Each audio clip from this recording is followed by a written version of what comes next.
So, have you ever wondered how raw, chaotic personal art can actually turn into organized, impactful social change? It's a wild journey, right? Well, today we're going to explore that exact path, from an artist's inner turmoil all the way to a full-blown advocacy campaign. Okay, let's dive in. And we're starting right here, in the deep end. This line just throws you right into it. It's this blunt, totally unflinching look at a mind that's in flux, a world of internal chaos that feels impossible to figure out. This isn't some polished, pretty poetry, right? Nope, this is a raw nerve. So to really get where this is all going, we first have to just sit with that chaos for a bit. We're going to explore the lyrical world of this artist and see exactly how they try to make sense of that inner enigma. See here, art isn't really a choice, is it? It's framed more like a last resort, a total necessity. It really speaks to that deep feeling of alienation, of wondering where you belong.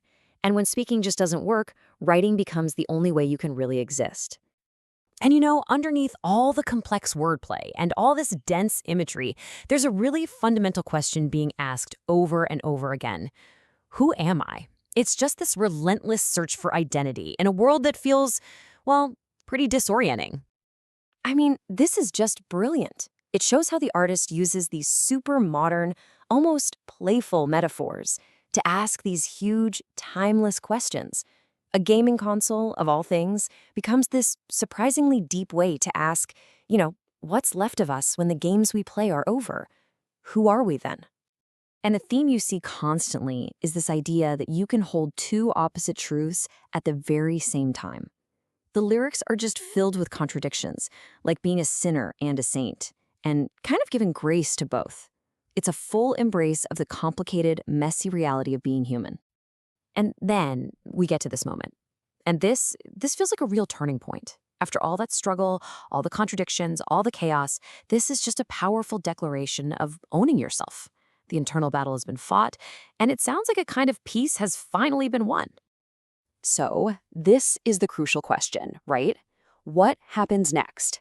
When you've wrestled with your demons and declared your own war is over, where does all that focused, hard-won energy actually go? Well, that energy gets forged into something you might not expect. This is where we see that personal pain get transformed into a public purpose. All that intensity is finally channeled outward. It leads right here. All of that inner turmoil we saw in the lyrics, it's now the fuel for a nonprofit mission that's all about empowering other people. It's about using creativity and personal stories as tools for healing, for mental health, for recovery. And this mission, it's not abstract at all. It is born from profound personal experience. We're talking family separation, being misunderstood for having ADHD, losing dozens of friends. It's that history of trauma that creates such a deep, authentic drive to help others find connection. Okay, a mission is one thing, but how do you turn it into actual, tangible action? This is where the story pivots from the personal why to the very structured what. And here is the outcome: a peace treaty for humanity.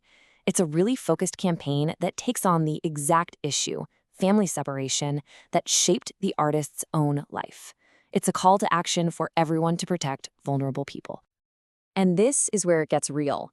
The campaign has already reached out to 103 strategic contacts. Now, that number isn't just about sending a bunch of emails. It shows a methodical, serious approach to building a coalition. This is way beyond simple awareness. And just look at how wide this outreach is. This is not a one-lane approach. It's a comprehensive strategy. They're talking to government officials at every level, Fortune 500 business leaders, the media, and they're also mobilizing faith communities and labor unions. They're building this powerful coalition from literally every possible angle. So let's bring this all together. How do we connect that raw, chaotic art where we started to this highly structured, very strategic advocacy? Well, when you see the two worlds side by side like this, it just clicks. On one side, you have the inner storm, the enigma, the contradictions.